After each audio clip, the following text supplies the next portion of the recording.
El tema es el impacto del COVID en el comercio global. Yo voy a estar pendiente de las consultas. Si tienen alguna pregunta que hacer, por favor nos ayudan a escribirla en el chat y yo ya le voy informando a Ricardo para atender cada una. Trataremos de atender las que más podamos. Vamos a mirar cómo nos va con el tiempo. Muchas gracias. Bienvenido, Ricardo.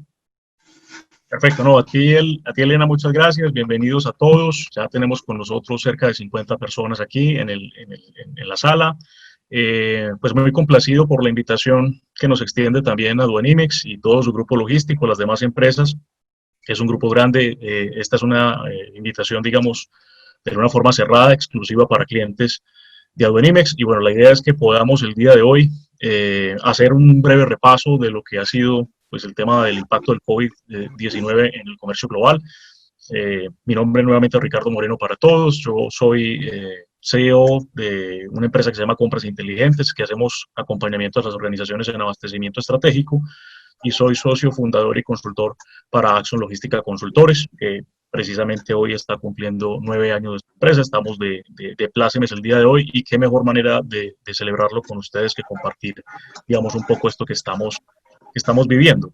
Lo que vamos a ver, digamos, es un recorrido. Intentaremos estar cerca de una hora, como lo diría Eliana. La invitación es a que quienes tengan preguntas, por favor, nos las escriban al chat. Nosotros haremos, pues obviamente, todo lo que esté a nuestro alcance para responderles en la mejor forma. Y por favor, escriban las que al final tenemos un ratico para preguntas.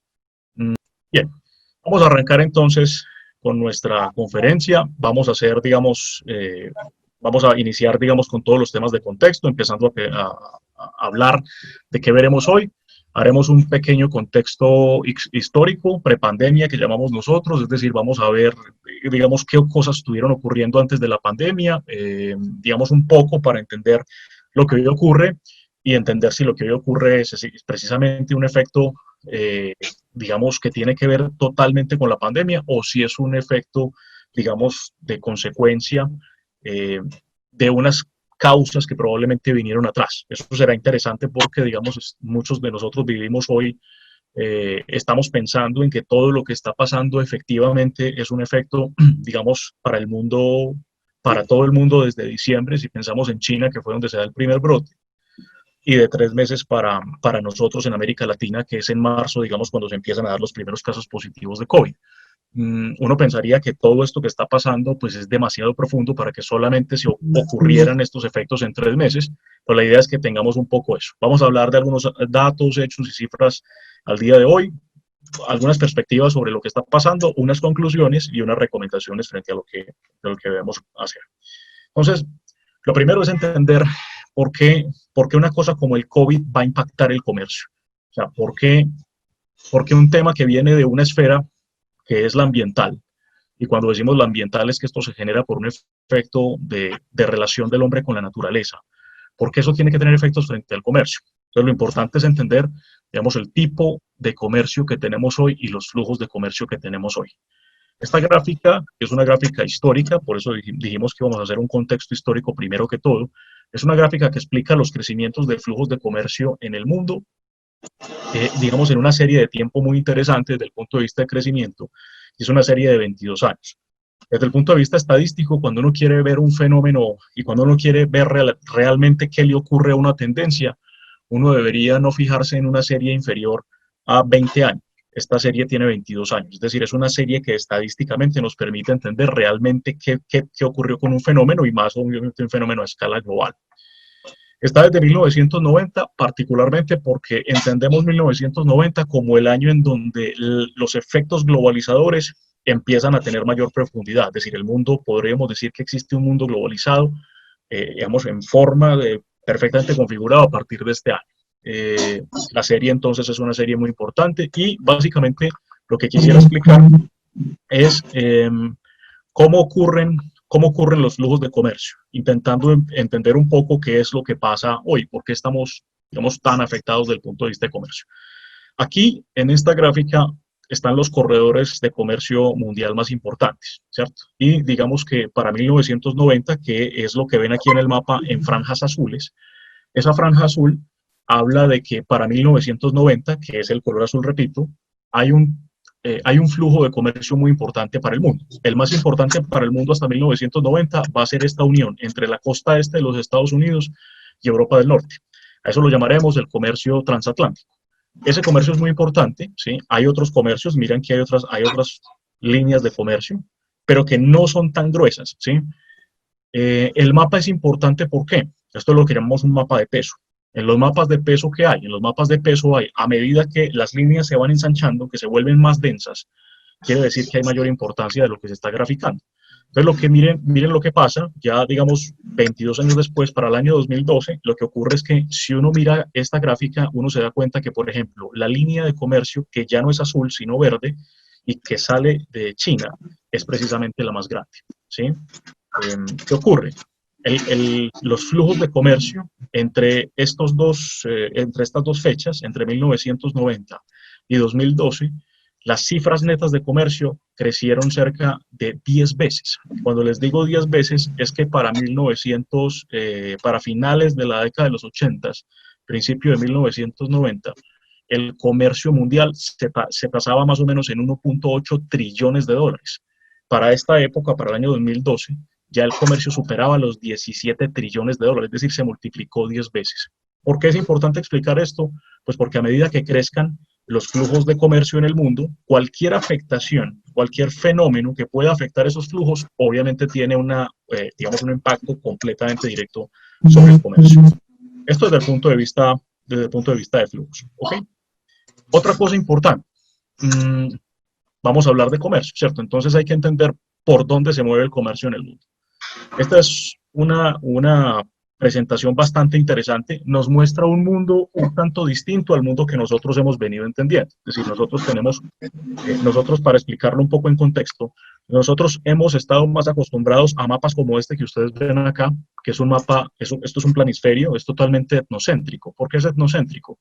Porque muestra, en este caso particular, aquí a Gran Bretaña, particularmente a Londres, lo muestra como el centro del mundo. Recuerden que por acá pasa un meridiano, que es el meridiano cero, que parte literalmente al mundo en dos, el meridiano de Greenwich, y este es el mundo que nosotros aprendimos a ver. El mundo podría ser un poco más parecido realmente a esto que ustedes están viendo acá. Es decir, si se dan cuenta, voy a volver al mapa anterior. En este mapa, un país como Rusia, que es este en donde tengo el puntero, es un país que se muestra completamente alejado de un país como Estados Unidos.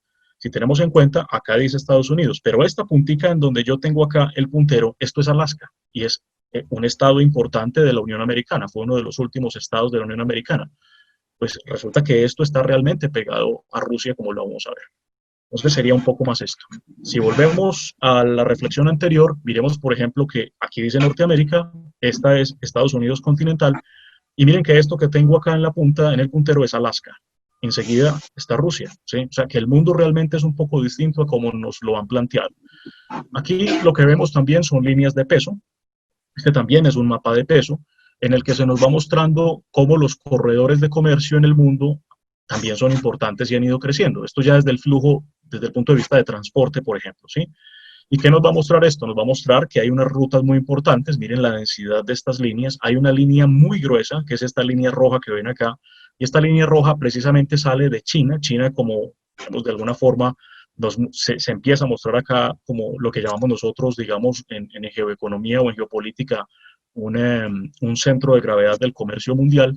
Y lo que ocurre es que China dispara una cantidad de flujos de comercio, en este caso particular, esto que llamamos el Transpacífico, viene hacia la costa oeste de los Estados Unidos. Hay otra línea muy grande que sale desde China y que va a ir, como se ve acá, hacia el norte de Europa. Esto es lo que llamamos lejano oeste, ¿sí? O lejano oriente, como le llamamos nosotros, hacia Europa del Norte. Recuerden que para 1990, estas cifras que ustedes ven acá, esto es de la Organización Económica para la Cooperación y el Desarrollo, ¿qué ocurre? Estas cifras son 2015. En el 2015, miren lo que decíamos ahora, este comercio que era el comercio transatlántico que unía Europa con Estados Unidos, miren cómo deja de ser importante, ¿sí? Literalmente deja de ser importante. Se vuelve muy importante este comercio muy grande, se vuelve muy importante el comercio entre el lejano oriente y lo que llamamos, digamos, el Medio Oriente, que es todos los países árabes. Obviamente aquí hay un tema muy importante y es el petróleo, ¿sí? Y ahí está que particularmente deberíamos fijarnos nosotros. Esta lineecita que ven acá, que es una línea naranjadita, es una línea bastante menos densa que las más grandes, que las más importantes. Y si ustedes se dan cuenta, atraviesa por el canal de Panamá, ¿sí? Este atravesar el canal de Panamá tiene una justificación. Y si se dan cuenta, estas líneas salen, digamos, hay un origen en China, ¿sí? Y cruzan el canal de Panamá, pero con una intención. La intención es poder llevar mercancías a la costa este de los Estados Unidos. Es decir, el canal de Panamá se refrenda en función de servir a Estados Unidos, ¿ok? Eso es muy importante que lo tengamos en cuenta porque así es como se mueve el comercio mundial. Ustedes dirán, pero aquí se está mostrando esencialmente el transporte marítimo, ¿sí? Lo que hay que decir es que el transporte marítimo es responsable, digamos en su mayoría, es responsable de por lo menos el 90-93%, entre el 90 y el 93% de los flujos marítimos o de los flujos de mercancías en el mundo. Es decir, el transporte marítimo resulta ser el transporte definitivamente más importante que hay a efectos, pues, digamos, de lo que tenemos que medir a escala global. ¿Okay? Muy bien. Vamos a ir adelante. Esto es importante entender, como vamos a hablar de comercio, es muy importante entender qué transa el mundo. Y aquí es muy importante que pensemos, digamos que un poco la cabeza de nosotros funcione en el sentido de entender qué tipos de cosas se mueven en el comercio mundial. Estos son cifras de la Organización Mundial del Comercio, sobre todo. Vamos, aquí hay una revoltura un poco de fuentes, pero la mayoría de estos datos que están acá son de la WTO, que es la OMS para nosotros en español, y básicamente nos va a decir, desde el punto de vista de mercancías más transadas en el mundo, en escala de billones de dólares, recuerden que cuando nosotros hablamos de billones de dólares, para los americanos, para los gringos, un billón es 1.000 millones de nosotros, ¿cierto? El billón de los gringos no es el billón de nosotros. Para nosotros un billón es 1.000.000 de millones. Para los gringos un billón es 1.000 millones de dólares. Entonces esto se está midiendo en billones. Esto realmente no ha cambiado mucho desde ese tiempo hasta acá, porque la verdad es relativamente reciente. Bien, entonces, lo que decíamos es que es importante entender desde el punto de vista de qué exportamos, importante entender las tipologías de cosas que nosotros exportamos. Es decir, cuando pensamos en esas tipologías de cosas que exportamos, tenemos que entender que el mundo se parte desde el punto de vista de ese tipo de cosas desde el punto de vista de orígenes. Una forma de medirlo es sencillamente pensar en cuáles son los países que son realmente más exportadores. Y en eso, desde el punto de vista de lo que llamamos la exportación per cápita o la exportación por país o por economía, pues digamos que un país como Alemania va a la cabeza por una razón incluso bastante importante, y es que lo que exporta son productos que son bienes de capital, es decir, bienes terminados. Cuando pensamos en esos bienes terminados son importantes. ¿Por qué? Son importantes porque sencillamente lo que ocurre es que Alemania tiene la capacidad de venderle al mundo productos que tienen altísimo valor agregado. Ese producto que más se vende en el mundo desde el punto de vista neto, no estamos hablando de volúmenes ni de tonelajes, estamos hablando de valores netos, es decir, esto es valor, esto es plata, resulta ser Alemania con los carros, ¿sí? Y qué decir, además Alemania es el país con exportaciones per cápita más altas del mundo, es decir, es el país que más exporta en términos de plata por cada habitante que tiene ese país. Digamos, lo siguiente serían energéticos. Muy importante entender ese tema de los energéticos y el petróleo refinado. Y ese petróleo refinado, pues básicamente lo que nos permite es entender que esto va a ser muy importante en toda la vuelta que vamos a ver de lo que ocurre básicamente desde enero, febrero hasta los días de hoy. Es decir, si se dan cuenta, esto es muy importante entender por qué este segundo producto, que es el segundo producto que más se exporta desde el punto de vista de plata en el mundo y también es uno de los que más exporta en volumen, cualquier cosa que le ocurra a este producto tiene incidencias muy complejas en el resto de las cosas que se comercian en el mundo. Por eso es importante ver esto, ¿sí? Miren que aquí vamos a volver más adelante, esto es contexto histórico, pero frente a las realidades vamos a tener que volver a entender esto. Hay otras cosas importantes, los temas de tecnología, partes de vehículos, vuelve a aparecer Alemania. Alemania no solo exporta vehículos completos, es decir, vehículos terminados, sino que también exporta, digamos, todo lo que son partes de vehículos. Aquí están los computadores, farmacéuticos, que está Alemania, ¿sí? Oro, Suiza. Y lo que uno tendría que entender es, sí, Suiza es un país exportador o productor de oro, realmente no es un país productor de oro, es un país transformador de oro. Es increíble que un país como estos pueda estar en el séptimo lugar cuando no tiene dentro de sus ventajas competitivas, pues digamos, la producción de oro o la explotación de oro, porque literalmente no tiene oro. Eh, el petróleo crudo, una cosa es el petróleo refinado y los derivados, lo que llamamos el cracking, ¿sí? Todo lo que sale del petróleo, que otra cosa es el petróleo crudo, aquí la cabeza está China, teléfonos, perdón, Rusia, teléfonos China, ¿sí? Y todo lo que es equipos, digamos, de grabación, equipos de entretenimiento, todo lo que son cámaras y todo este cuento para la industria que es multimedia, pues uno no creería, pero es un mercado muy importante para el mundo. ¿Qué otra cosa es importante acá? Entender nosotros qué exportamos. Esto es del Laboratorio de Inteligencia de Mercados de Harvard. Y básicamente esto es muy importante, ¿por qué?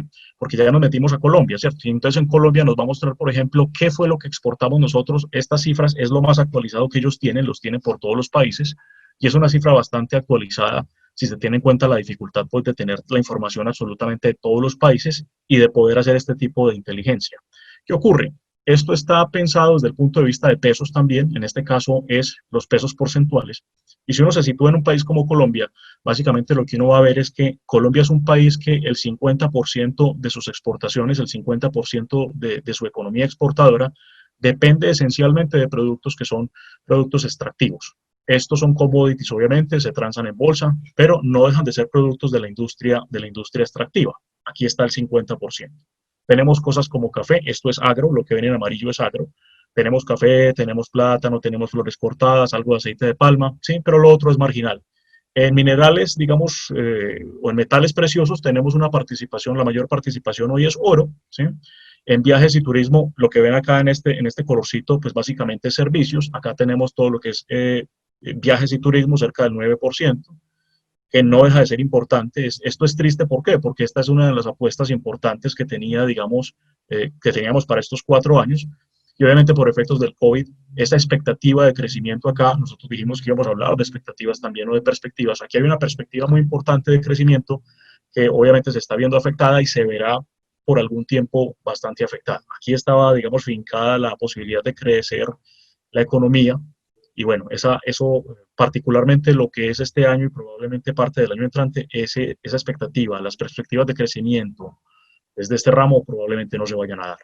Tenemos temas de tecnologías de la información y la comunicación, que es lo que ustedes ven aquí, que se llama ICT, y tenemos temas de transporte. Como vemos entonces, Colombia sigue siendo una economía que descansa particularmente en el crecimiento de exportaciones en términos, digamos, brutos, es decir, en términos desde el punto de vista de tonelajes y de pesos, en cosas que vienen obviamente de la industria extractiva. ¿Listo? Entonces es importante tener este claro porque este es el mapa del comercio exterior desde el punto de vista Expo para Colombia. Y este que es supremamente importante para entender si una economía es frágil o no es frágil. Esto, digamos que esto ya son datos de Comtrade, que es una firma que trabaja para Naciones Unidas y que prepara este tipo de estadísticas. ¿Qué vamos a ver acá? El tamaño de mercado, ¿sí?, que tiene Colombia contra el mundo, digamos, enfrente de lo que puede ser el mundo. Partamos de la base de que un país como China, el día de hoy, ya superó el 18%, es decir, un solo país, si pensamos que el mundo se acerca a cerca de unas 220, 215 naciones como repúblicas independientes, pues Colombia es solo una de esas 215 o 220 más o menos del sistema de Naciones Unidas. ¿Qué ocurre? Eh, China, solo China, está ya por encima del 18% de ese global, de ese tamaño global.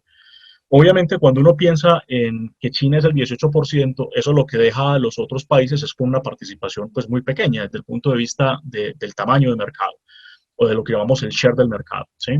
La participación en el mercado. ¿Qué ocurre? Esto aquí lo que muestra es básicamente cuál es, en una serie de tiempo también interesante de 10 años, del 96, de 20 años, perdón, del 96 al 2016, nos va a mostrar cómo han crecido aquellas tipologías de productos que Colombia exporta. Digamos que uno lo que puede ver es que básicamente vuelve y juega, aunque son de fuentes distintas, los dos estudios confirman lo que ya dijimos.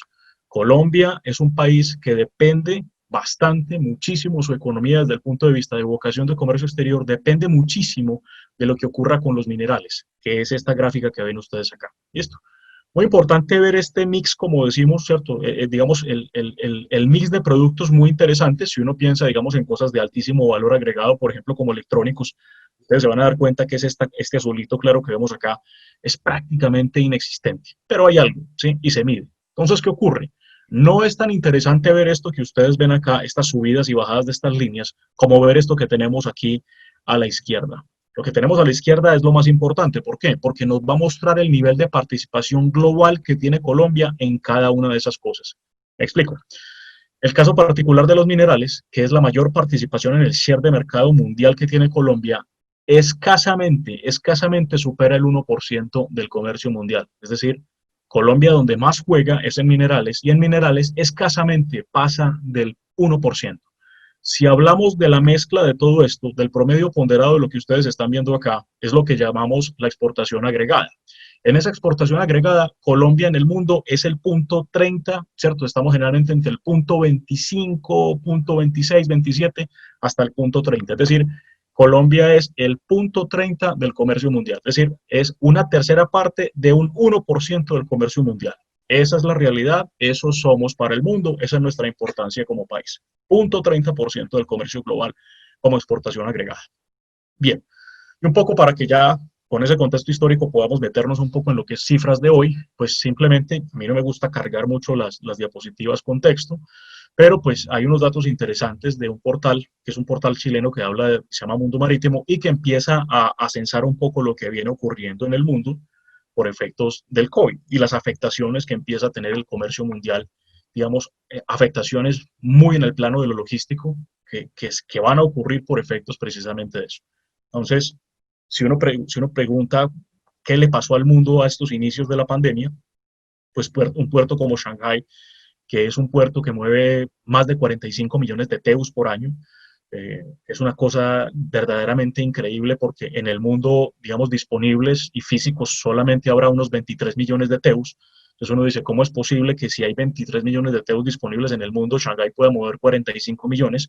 Y lo que explica eso es que este puerto es tan grande que al año todos los contenedores del mundo pasarían al menos 2 veces al año por Shanghái. Ese es el tamaño y la dimensión de un comercio como el que tiene China. Obvio, entonces, cualquier cosa que ocurra allá, cualquier cosa que pueda, digamos, configurarse en China, va a tener una afectación totalmente en efecto dominó, un efecto cascadeo sobre todo el comercio mundial. Entonces, digamos que se habla un poco de los efectos. Si algo le pasa a China, también eso tendrá un efecto complejo en lo que le pasa a Estados Unidos, inmediatamente. Esa relación es indisoluble. Y créanme, por más que uno vea políticamente posturas muy distintas, esas posturas muy distintas de lejanía, de echarle la culpa al otro, geopolíticamente decimos que la culpa está al otro lado, todo eso, eso no es más que el temor y que el miedo de enfrentar situaciones complejas por este efecto que estamos diciendo, por el efecto dominó. Si algo le pasa a China, Estados Unidos se va a ver muy afectado. Y eso está estudiado desde hace mucho tiempo. ¿Sí? Hay un científico muy importante en el mundo que se llama Edward Lorenz, que estudió esto hace muchísimos años y que hablaba de la teoría del caos y del famoso efecto mariposa y decía, si una mariposa bate las alas en Pekín, eso puede modificar los vientos de tal manera que puede ocurrir un tsunami en Los Ángeles. Eso se suena loco, pero desde el punto de vista de las relaciones y de la teoría de los sistemas, eso puede ocurrir en el mundo. Entonces empezamos a ver señales desde febrero, desde marzo, de que algo iba a pasar y caídas obviamente muy fuertes. Cuando uno piensa que hay una caída del 20% de la productividad en un puerto como Shanghái, es porque aguas abajo, es decir, el efecto de eso lo vamos a sentir y lo vamos a sentir muy fuerte. Ahora intentaremos mostrar la mayor cantidad de esos efectos a nivel global, ¿sí? Porque la idea, recuerden que esto es medir el impacto en el comercio global. Es decir, vamos a ver en el globo qué fue lo que estuvo pasando. Voy a arrancar entonces por el transporte aéreo. Y voy a arrancar por acá porque es un transporte que ha necesitado literalmente la palabra de moda, ¿no? La palabra de moda, ya estamos un poco cansados, pero pues hay que decirlo, los negocios han tenido que reinventarse. Y en esa reinvención, que digamos es hacer el camino de lo que técnicamente nosotros llamaríamos la resiliencia corporativa, es decir, ver cómo vamos a salir de esto sin las mayores afectaciones, pues uno lo que entiende es que este sector, cuando ha podido reinventarse, lo ha hecho muy bien.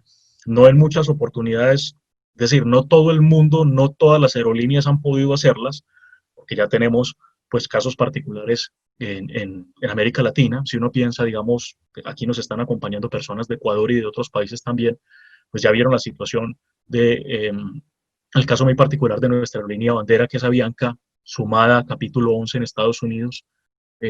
TAME en Ecuador también pasó por una situación muy compleja en la que literalmente hubo una liquidación, digamos, estatal. El gobierno la intervino para liquidarla y el mismo camino está recorriendo la TAM, si pensamos en, digamos, en aerolíneas grandes a nivel de América Latina. Pero pues hubo oportunidad de hacer alguna cosa. Entonces lo que vamos a ver es situaciones que pasan que son desde el punto de vista logístico muy exigentes, pero que lo que habla es de las respuestas que estuvieron dando los negocios. Esto es una, digamos, una noticia, y esa noticia es importante por la siguiente razón, y es que una empresa como Air Canada recibe, miren que estos aviones, la flota, son aviones muy nuevos, en este caso, por ejemplo, es un 777-300, que acaba de recibir en su flota, que, pues, digamos, estaba apenas empezando a explotar en este formato que nosotros vemos acá, que es lo que nosotros llamamos técnicamente el belly cargo, es decir, hay que entender una cosa que no ocurre con los otros modos de transporte, y es que en el caso particular del transporte aéreo, yo puedo mezclar pasajeros y carga, ¿sí? Que no ocurre generalmente en otros transportes. ¿Dónde está la tractomula que lleva carga y pasajeros? ¿Dónde está el buque que está totalmente cargado y a su vez lleva pasajeros? Digamos que o es pasajeros o es carga, salvo algunas excepciones, por ejemplo, como en Europa en el transporte, en lo que llamamos el short shipping, que es un transporte en el Mediterráneo, que sí, digamos, puede mezclar perfectamente algo de carga con pasajeros, pero ese es excepcional. En términos generales, el transporte aéreo ha sido diseñado precisamente para esto, para aprovechar las capacidades del transporte aéreo y mezclar sin ningún problema en el upper deck, lo que decimos en las cabinas arriba, pasajeros, lleno de pasajeros, y en el lower deck, en la parte de abajo, full de carga. Eso es un formato normal para el transporte aéreo. ¿Qué ocurre? Aquí lo que vemos es aviones que fueron muy nuevos en la flota de Air Canada y que rápidamente tuvieron que desinstalar toda la cabina de pasajeros para dejar esto que ustedes ven acá, los espacios listos para poder llevar carga. Eso cuesta plata, es difícil de hacer. Las empresas pues no habían terminado de salvar su inversión y ya estaban teniendo que hacer esto. Esta es situación particular, una, una aerolínea ya latinoamericana, muy de nosotros, ¿sí? Que pues también se ve obligada a hacer exactamente lo mismo. En este caso, pues digamos, ni siquiera quitaron las sillas, ahí ustedes pueden ver los espaldares de las sillas, y literalmente lo que hicieron fue generar una posibilidad de hacer estiva con las sillas, ¿sí? Y lo que se ve acá es literalmente la carga amarrada. Recuerden que el avión no está diseñado para esto, como ustedes ven, miren la cabina de pasajeros, aquí están los portaequipajes. Esto literalmente es una acomodación como puede, ¿cierto? Como se puede hacer. Y obviamente lo más reciente es esto, nos vamos a empezar a dar cuenta de esto. Esto viene viene una reapertura gradual, muy gradual, pero lo que ustedes ven acá es que acá, pues me van a disculpar, pero aquí no se cumplen protocolos de distanciamiento social para nada. Y esto es lo que vamos a tener que en algún momento ver. Esta es una de las primeras líneas que sale nuevamente con vuelos comerciales, que es Indigo, y pues ya ven la situación que están viviendo ahí, ¿sí? Si es un vuelo corto, es un vuelo nacional, no sé, 1 hora, 2 horas, está bien, pero si es un vuelo largo, pues imaginen la situación de riesgo que estamos acá. Y lo que hemos dicho, en el mundo de hoy, en el mundo globalizado, lo tenemos claro, yo no tengo que decir eso, no estoy descubriendo nada, los virus van por acá, ¿sí? El transporte aéreo es un dispersor de virus, pero perfecto. Entonces hay que tener mucho cuidado con lo que va a pasar, porque las aerolíneas nuevamente van a abrir, y la idea es cómo vamos a garantizar esos protocolos de seguridad, porque aquí hay un riesgo enorme en esto que ustedes están viendo acá. Bien, pasémonos al transporte marítimo. Y repito, el transporte marítimo importante, ¿por qué? Importante porque por acá se va a mover el 90-93% de toda la carga mundial. Cualquier cosa que le pase a este transporte implica un posible colapso del comercio a escala global, ¿sí? Pues aquí hay que estar muy pendientes de lo que va a pasar. Esto es muy reciente, lo que vemos acá es, digamos, la foto puede no ser reciente, pero esta noticia sí es reciente, es una noticia del Wall Street Journal en la que se habla particularmente de una operación.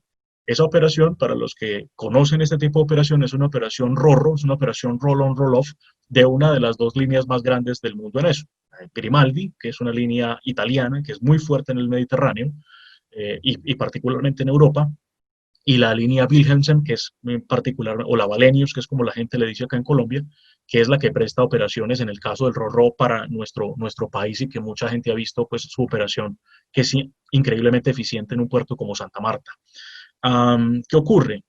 Pues esta es la situación actual, ¿sí? Hay una cantidad de buques fondeados esperando parar porque literalmente están llenos de carros. Entonces miren que ahí hay un doble efecto desde el punto de vista de impacto al comercio. ¿Es cuál? Pues obviamente tener una operación con un buque de estos, que ustedes saben que es especialmente diseñado, los buques rorros no pueden hacer otra cosa más que sencillamente pues llevar vehículos en este caso, o equipo autoportante o autorrodante, no pueden hacer más, están dedicados a eso. Y el mundo no está comprando carros, ¿cierto? Pero había operaciones ya listadas para poder hacer eso. Entonces no es solo un dolor de cabeza para los operadores o para el armador, en este caso de Grimaldi, sino que es un dolor de cabeza para los dueños de esos bienes de capital, que lo que hay que entender es una cosa, el día que puedan zarpar esos vehículos ya serán vehículos viejos. ¿Qué va a pasar con eso? ¿Sí? Es una pregunta que tenemos que resolver. Complejo eso que pasa. Y esto es muy preocupante porque miren la fecha de esta noticia, es una noticia de hace 2 días y pasa por una sencilla razón y es que precisamente ese día,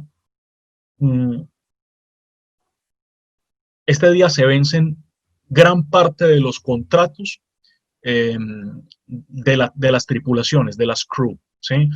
Esas tripulaciones que están en los buques están teniendo demasiados problemas porque no se está pudiendo hacer recambio de tripulaciones. Entonces, ¿qué dijo ITF, que es la Asociación Internacional o la Federación Internacional para Trabajadores del Transporte? Dijo, pues el que no quiera trabajar, que no trabaje. Es decir, estamos teniendo tripulaciones en alta mar que dijeron a partir del 16 que se acabaron muchísimos contratos, no vamos a trabajar más.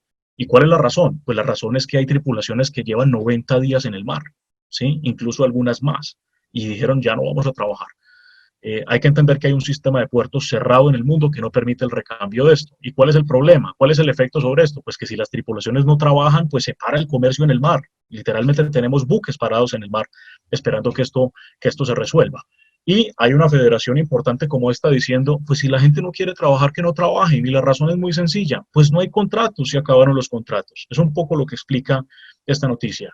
Nosotros ya veníamos teniendo noticias de que en algunas partes del mundo había tripulaciones que se estaban rebelando, digamos, países como Hong Kong lanzaron un plan increíblemente ambicioso a unos costos altísimos y es reemplazar, en los casos en que se pueda, reemplazar las tripulaciones vía helicóptero. Pero imagínense el costo de una operación como esas. Tener desde un puerto como Hong Kong, seguir los protocolos, ¿sí? Seguir los protocolos, llevar una tripulación sana, ¿sí? Para que haga recambio de tripulación y traer la tripulación que está en estos buques a zonas de cuarentena. ¿Cuánto cuesta eso? ¿Sí? ¿Y cuál es el efecto de este cuento? Entendiendo que la tripulación que llega a un buque, que tenía una tripulación ahí que se preveía que podría estar infectada, literalmente esa tripulación no puede llegar a operar, tiene que llegar a pasar 14 días de cuarentena. Créanme, es un lío logístico de marca mayor. Y por aquí va el 90% de la carga mundial. Entonces empiecen a entender el efecto que esto va a generar. Más cosas. Esto es interesante. Esto es de la Organización de las Naciones Unidas, de la Conferencia de las Naciones Unidas para el Comercio y el Desarrollo, la UNCTAD, y va a mostrar un doble efecto. ¿Cuál es el doble efecto que va a mostrar? El doble efecto que muestra es cómo se cancelan, ¿sí? Cómo hay cancelaciones de, digamos, de TEUs movilizados, de movilización de TEUs. Recuerden que la movilización de carga seca, aunque movamos FEUs, aunque movamos contenedores de 40, se va a medir, pues, digamos, por el mínimo común divisor, que es el TEU, los contenedores de 20, eso es una práctica global, medirlo así. Y obviamente se van a medir las caídas de schedule, es decir, las caídas de agendamiento o lo que tradicionalmente nosotros llamamos comercialmente los bookings, se va a caer. Pero miren lo que yo les decía al principio. ¿Será que eso que está pasando es un efecto al que le podemos echar la culpa solamente a COVID? Entonces miren que parece que esta gráfica nos dice no necesariamente es un tema solo COVID. ¿Por qué se los digo? Porque la escala de tiempo de esta gráfica es desde enero del año 2017 hasta el momento de mayor caída de bookings, digamos, de cancelaciones de schedule, de embarcaciones, que fue, digamos, básicamente por allá en marzo, a mediados de marzo de este año. A principios de abril, la cosa en algunas partes del mundo, particularmente China, volvió otra vez a arrancar. Recuerden que a nosotros nos llega un efecto retardado, ¿cierto? Hay una especie de coletazo en el que lo que le pasa a China a nosotros nos va a llegar, obvio que nos va a llegar, pero se demora un poco, hay un leve retraso, mientras que China hace un loop, hace una vuelta completa de su comercio, a nosotros eso se nos va a demorar algunos días en llegar. Pero este es el efecto, ¿sí? Entonces, mire que el efecto acá, en esta escala que vemos acá, son teos y están medidos en miles de teos. Entonces, aquí lo que tenemos, por ejemplo, lo que dice acá, es que ha podido caer, ¿cierto? Digamos, ha podido caer, digamos, esto se está midiendo entre 500.000 y varios millones de teos no movidos. Lo que les digo, si se dan cuenta, el efecto de caída, ¿sí? Ya venía presentándose desde el año 2017. Claro, ¿qué ocurre? La pendiente más pronunciada, obviamente, es en 2020. Es decir, en 2020 es donde se dan las mayores caídas. Pero miren que en el pasado también traíamos unas caídas muy fuertes. ¿Qué ocurre? Claro, COVID lo que está haciendo es que está llevando esto a niveles muy complejos. Entonces, ¿qué ocurre? ¿Cuál es el efecto, digamos, el efecto consecuencia de todo esto que estamos viendo? Y es que muchas líneas, entre ellas las más grandes del mundo, pensemos en líneas grandotas, ¿cierto? Pensemos en Maersk, pensemos en MSC, la primera y la segunda, pensemos en Costco, la tercera, pensemos en CMA, CGM, la cuarta, y de ahí para abajo, digamos un poco el top 10 o el top 20, han tenido que cancelar, han tenido que cancelar viajes, ¿sí? ¿Y por qué se cancelan los viajes? Porque definitivamente no pueden ser capaces de revertir el efecto de lo que llamamos los blank sailing, ¿sí? Ese flete muerto, esa falta de carga de compensación, hace que estos viajes sean viajes muy, muy costosos. Piensen, por ejemplo, en lo siguiente, un dato, un dato que nos regalaba hace algunos años la Cámara Internacional Marítima, la International Chamber of Shipping de Londres, que nos decía, hay viajes que hacer el arreglo, el habituallamiento, ¿sí? El alistamiento de ese buque en una ruta, por ejemplo, que va desde Shanghái hasta Rotterdam y que se devuelve para hacer ese round trip, ¿sí? Esto puede costar 6 millones de dólares. Eso cuesta solamente alistar el vehículo, ¿sí? Entonces, si yo no tengo carga, pues literalmente yo prefiero en algunos casos mantener una flota parada, con los costos que implica mantener una flota parada, porque hay que entender el otro efecto. El otro efecto es, claro, nosotros estamos viendo una recuperación de China, pero repito, ¿cuál es el tema con China? China se recupera y China puede empezar nuevamente a navegar, pero el tema es, los otros países a los que están tocando estos buques están recuperados, en muchos casos no. Entonces lo que ocurre es que hay un viaje simple, ¿sí? Lo que llamamos un single loop, es decir, un solo viaje que va desde China hasta su destino, pero cuando se regresa no trae nada. Entonces muchas empresas dicen, no, definitivamente nos está tocando hacer blank sailings y esto nos está, literalmente esto nos está matando. Esto sumado a otro problema, y es que se están entregando flotas muy grandes, ¿sí? En medio de esta crisis, una naviera coreana como HMM, Hyundai Marine Merchant, dice, eché a navegar, boté, como se llama, ¿cierto? Hice la botadura, puse en operación el buque más grande del mundo en carga de portacontenedores hasta ahora. Se llama el HMM Algeciras. Y ocurrió ese lanzamiento en esta pandemia. Imagínense, ya ese buque ya dio su primer loop, ya llegó a su destino final en su primer viaje, en su viaje inaugural o en el Maiden Voyage, que es como se conoce técnicamente, y ya llegó. Pero la pregunta es, ¿van a poder seguir haciendo eso? Va a ser muy difícil que en el futuro se pueda seguir haciendo esto si no se da una rápida recuperación a los dos lados del mundo. No nos sirve solo que China se recupere, tienen que recuperarse los dos lados del mundo. Bien, pasemos a otros escenarios. Entonces, un poco la TRM. Mire que esto es tan complejo que la historia cambia demasiado rápido. La historia nos va a cambiar, la historia se nos va a mover muy rápido. Esto lo pongo acá porque esto fue lo que se llamó, esto es del diario La República, esto fue lo que se llamó la encuesta de opinión financiera de abril. Se hizo el 20 de abril del 2020, o sea, este año, hace, no sé, 2 meses tal vez. Y un poco que esta es visión de expertos que transan, ¿cierto? Un poco la visión de los expertos era que para la proyección para los próximos 3 meses, es decir, si estamos parados en abril, esta proyección es para julio, para finales de julio, era 3.879, ¿sí? Y la proyección para el cierre de este año 2020 es 3.750, ¿sí? Y aquí está el promedio móvil que ven aquí abajo. Yo ayer en la noche, yo hice pues lo propio. ¿Qué hice? Vamos a ver esto cómo está a días de hoy, 2 meses después de haber hecho esto, y lo que tomé fue el promedio de todo el año. lo hice a través de una página que utilizamos algunas de las personas que hacemos, que gastamos los raticos libres haciendo algo de trading o por lo menos viendo el movimiento de las acciones, y es Investing, y esto era lo que salía, ¿sí? Entonces, este es el promedio, digamos que está, digamos que más o menos va en la línea en que habló esto, pero han habido momentos de sobrepaso de esta línea, que era la línea promedio de ayer. Esto está tomado ayer en la noche, ¿sí? Y obviamente hay una altísima volatilidad. Esta altísima volatilidad es importante ponderarla en función de otro indicador. ¿Cuál es ese otro indicador? El petróleo, ¿sí? Ya sabemos que esto tiene, si bien no hay una relación totalmente, si no hay un nexo causal, sí hay una relación de disparo, es decir, lo que le pase al uno terminará afectando al otro.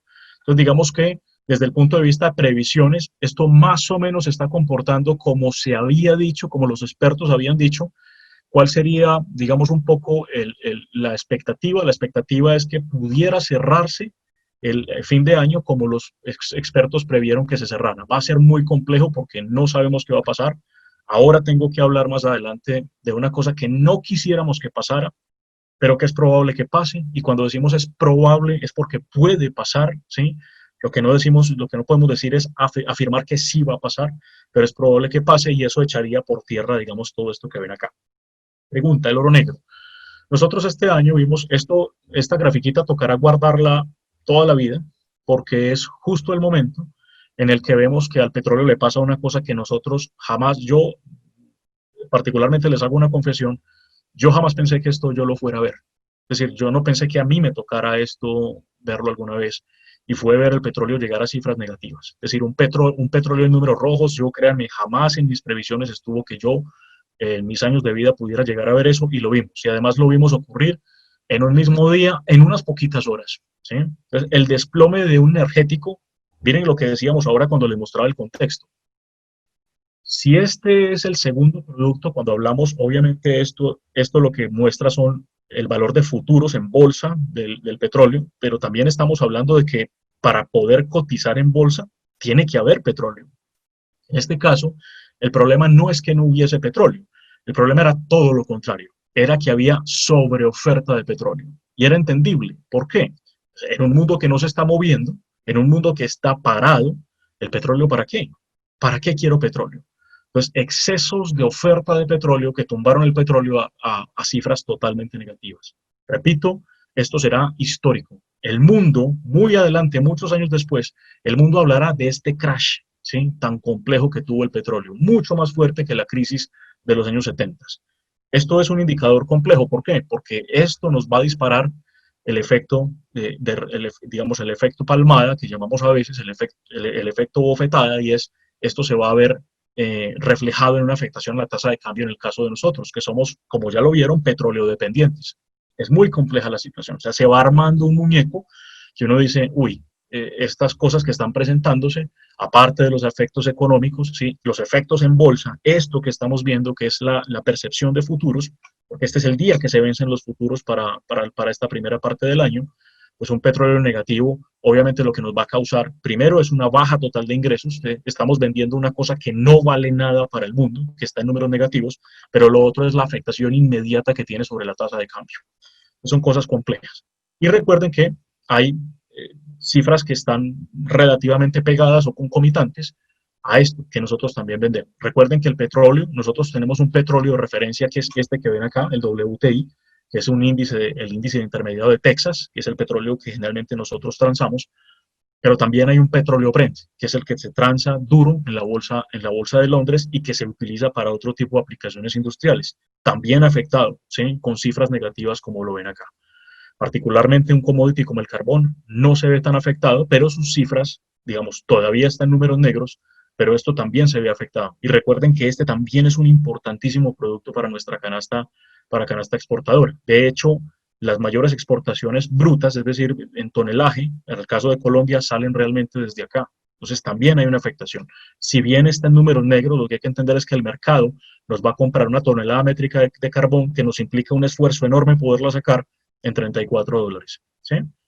Y esto pues que es un chascarrillo, que creo que también quedó para la posteridad, y es que el día de la caída de los indicadores, pues esto fue lo que pasó, ¿cierto? Ese día de la caída, de la caída del indicador del WTI en el mercado, pues esto era lo que le pasaba al mercado.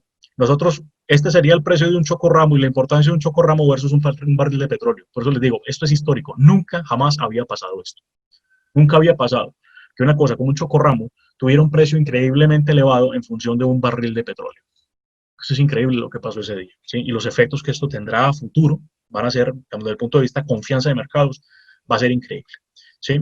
Y tenemos esto, que también es importante, y es ponderarlo todo, ¿no? Entonces, la relación para un país como nosotros, la relación entre el PIB y la producción de petróleo. Porque recuerden, nosotros tenemos, en este caso, la relación, dirían los economistas acá, es una relación asintótica, es decir, si tenemos buena producción de petróleo y los precios están buenos, al PIB en teoría le va bien. Recuerden que el PIB, el Producto Interno Bruto, no es más que una ecuación que va a mezclar los ingresos que tiene el país, es decir, las rentas que tiene el país, el recaudo, menos el gasto de funcionamiento, menos el gasto público, y a eso le restamos la balanza comercial. Y la balanza comercial es nuestro sector externo, ¿cierto? Las X menos las M, las exportaciones menos las importaciones.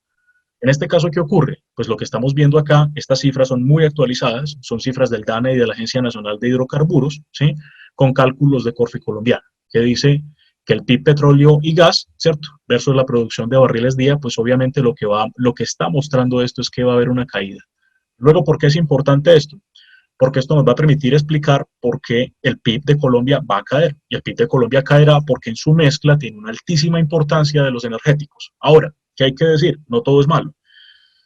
Lo que es relativamente positivo es que desde el punto de vista de región, Colombia es uno de los países que menor verá afectada la caída del PIB. Sin embargo, se va a dar una caída del PIB.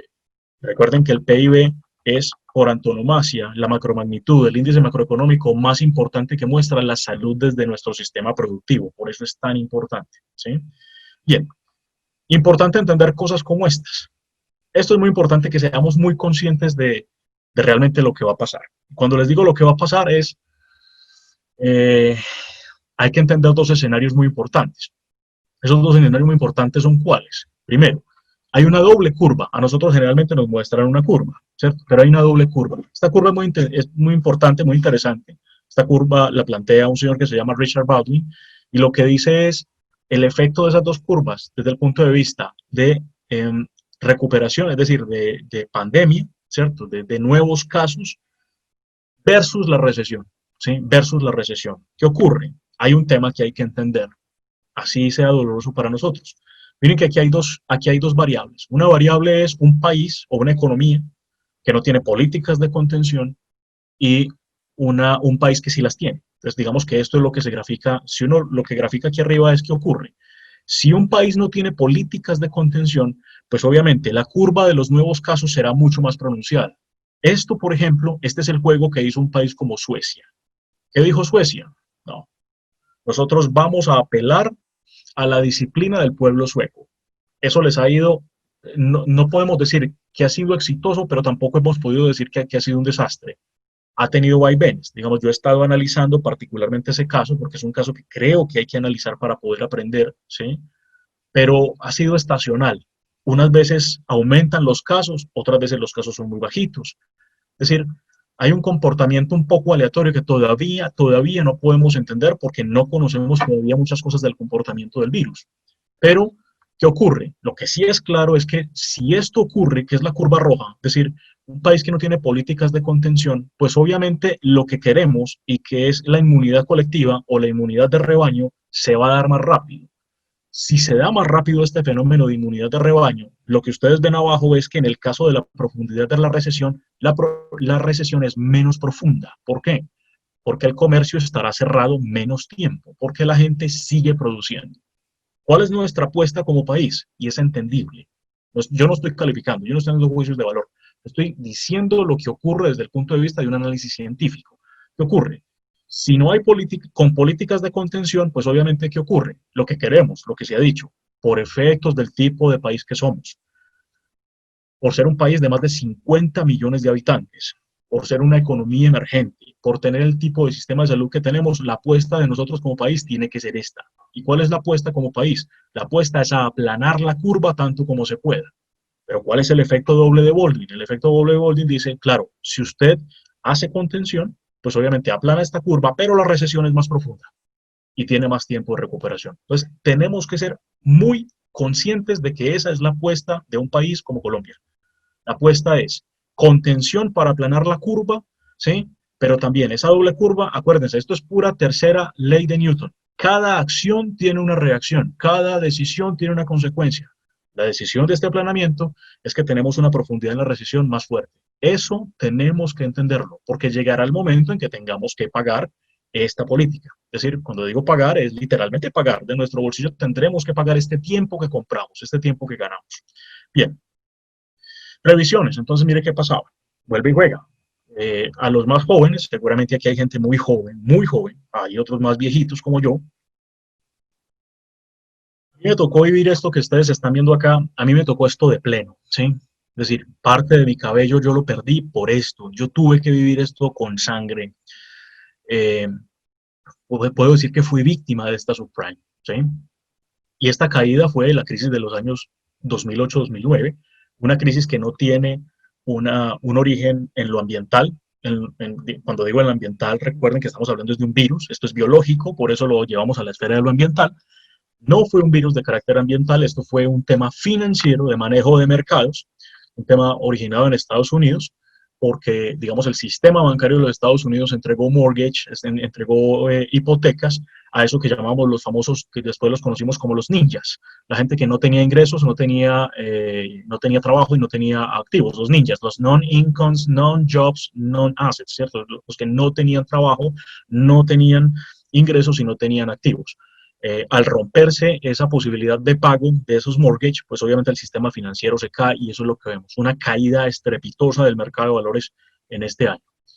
Lo que se preveía acá, digamos, estos son datos del Foro Económico Mundial, que está en Suiza, y básicamente lo que se prevé acá, también una serie de tiempo muy interesante de 25 años, en la que básicamente lo que dicen es que esta grafiquita que ustedes ven acá, estas dos lineecitas, eran un poco la expectativa de crecimiento desde el punto de vista de PIB global, que es lo que están mirando acá. Esto lo que están midiendo es crecimiento global del PIB, el GDP, que es como se escribe en inglés.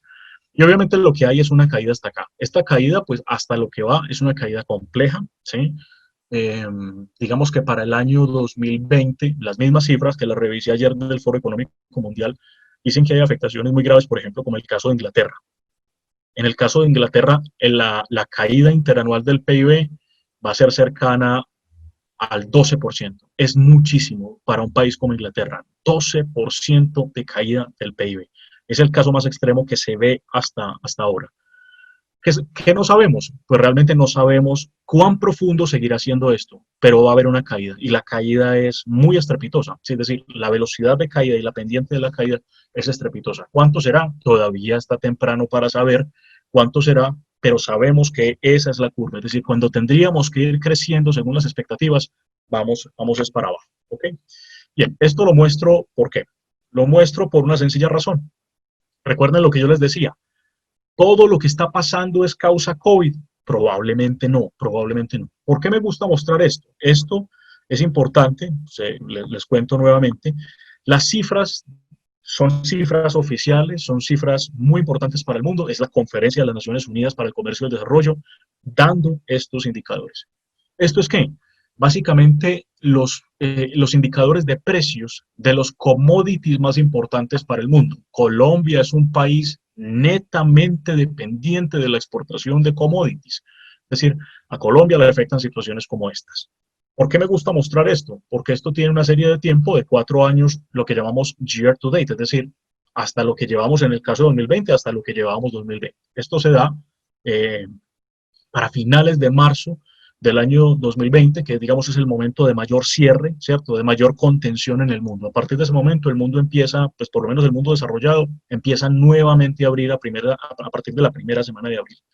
Entonces, ¿qué ocurre? Si ustedes se dan cuenta, miren que hay años, particularmente un año como el año 2018, en el que muchas de estas commodities de las cuales Colombia también es importante, digamos, en el mundo, o digamos no en el mundo, sino desde su canasta, desde la composición de su canasta, miren que ya venían indicadores negativos. Desde el año 2017 incluso algunos, 2018, 2019 y 2020. ¿Qué ocurre? En 2020 está la mayor cantidad de negativos. Entonces, ¿qué es lo que podemos decir? que realmente COVID no es la causa única de lo que está pasando en la economía. Lo que sí hay que decir es que COVID es un acelerador de los comportamientos negativos. Ojo, hay que tener mucha claridad conceptual frente a eso. COVID no es la única causa. Lo que pasa es que como veníamos en una situación compleja, COVID acelera esto y por eso lo hace tan profundo. Y obvio, hay sectores que se ven increíblemente afectados por efectos de parar. ¿Sí? Una para, digamos, un confinamiento para sectores, por ejemplo, como el turismo, es brutal lo que le puede causar el turismo.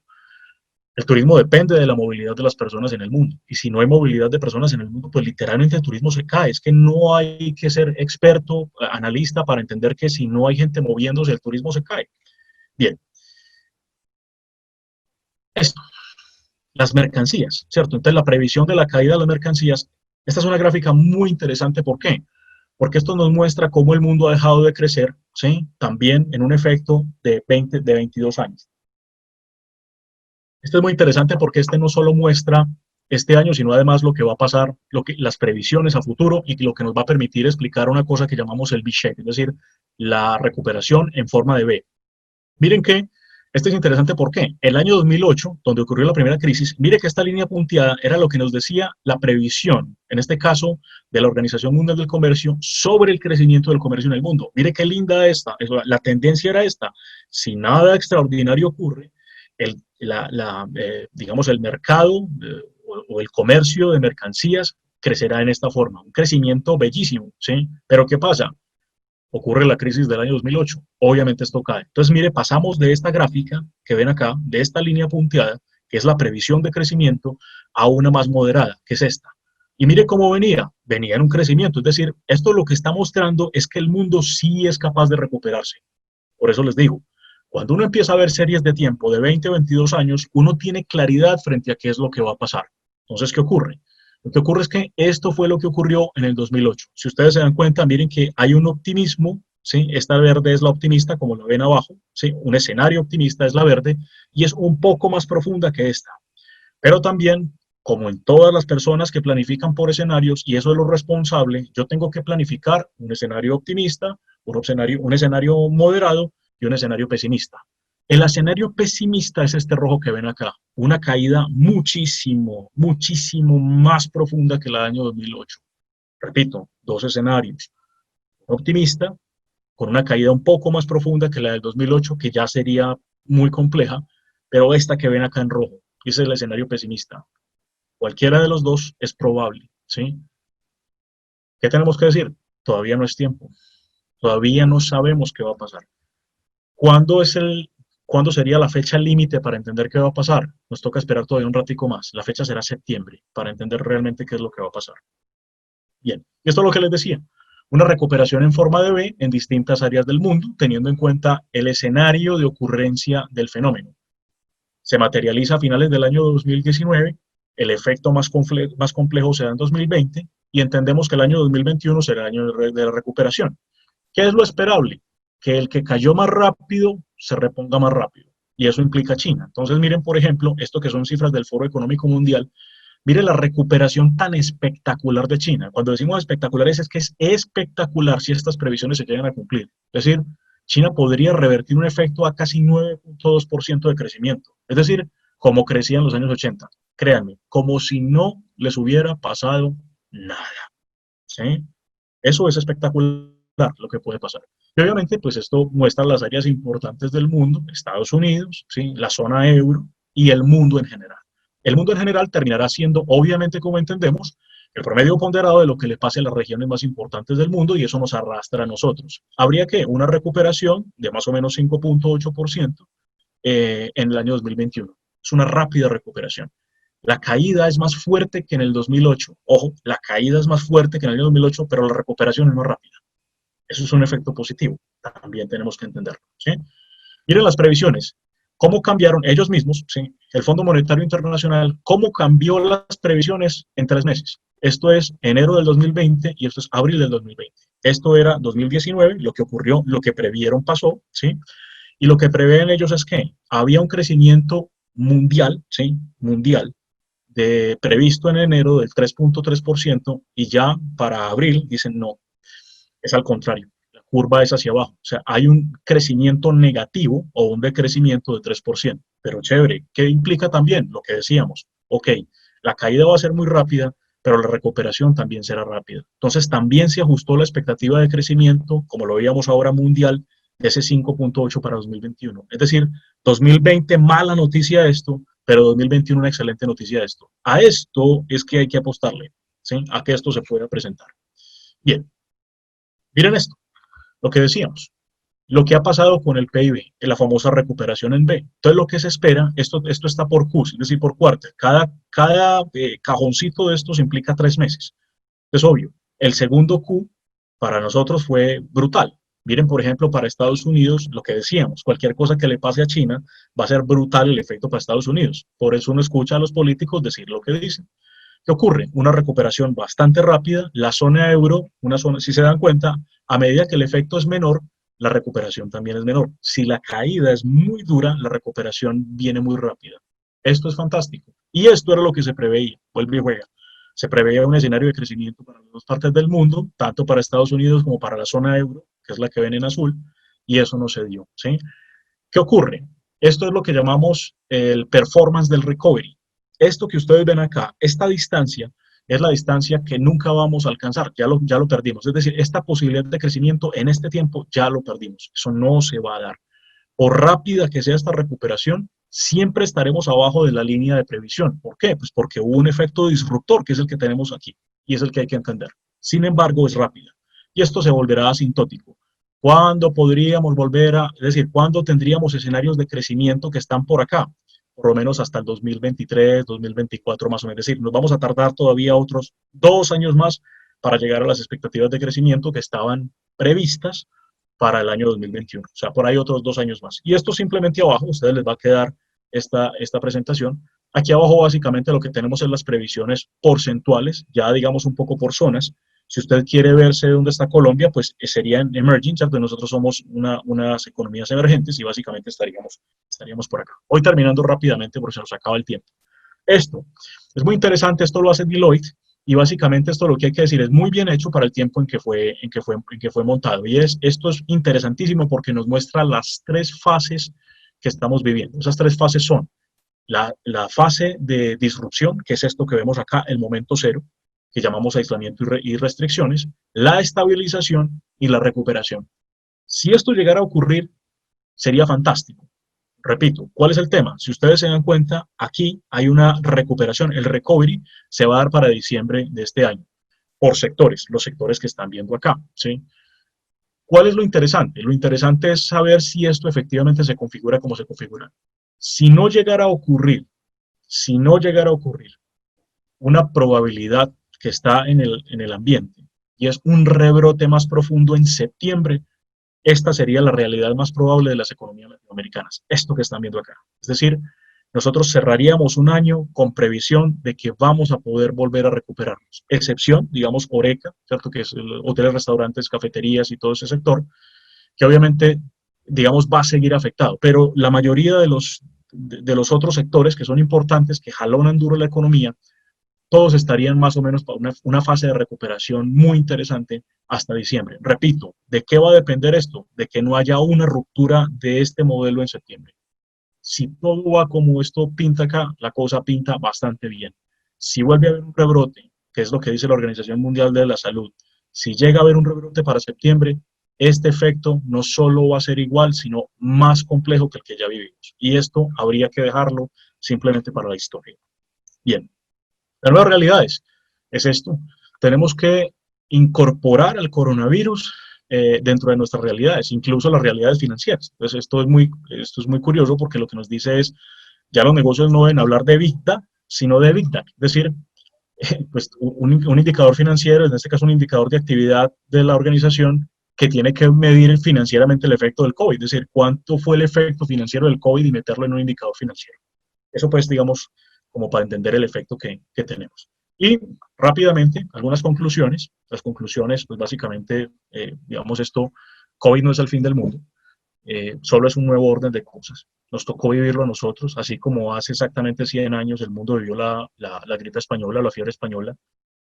mucho más compleja que cosas como esta, ¿cierto? 5% de la población mundial se muere por efectos de la fiebre española, el 50% de la población europea va a morir por efectos de eso no lo hemos visto nosotros. Y creo que la ciencia no nos va a permitir ver una cosa como estas. No estoy minimizando el efecto, lo que estoy diciendo es que sencillamente somos parte del mundo que nos tocó vivir esto y hay que entenderlos como eso, el famoso New Normal. COVID-19 va a acelerar varios años la plena implementación de los pilares de la cuarta revolución industrial. Eso es una cosa que yo celebro. A mí me encanta que hayamos tenido que recortar obligados el tiempo de implementación de esto, que son cosas fantásticas para el mundo, si las sabemos aprovechar, especialmente Big Data, Machine Learning y la inteligencia artificial. Los nuevos modelos de negocio deberán tener en cuenta colaboración, solidaridad y sostenibilidad en entornos de distancia social. Eso implica una transformación de nosotros como seres humanos, ¿sí? Y esa parte es la parte compleja, entender que esto es de colaboración, de un mundo más solidario. Y obviamente para poder entender qué es lo que nos está pasando, porque puede volver a pasar en el futuro, se ha dicho que básicamente los coronavirus llegaron para quedarse, va a haber nuevas pandemias en el futuro, ¿sí? La premisa del nuevo paradigma es que vivimos en un mundo VUCA. Ese mundo VUCA es un mundo vulnerable, incierto, complejo y ambiguo. Ese es el mundo que nos tocó, nada que hacer. Ese es el mundo en el que estamos, un mundo VUCA.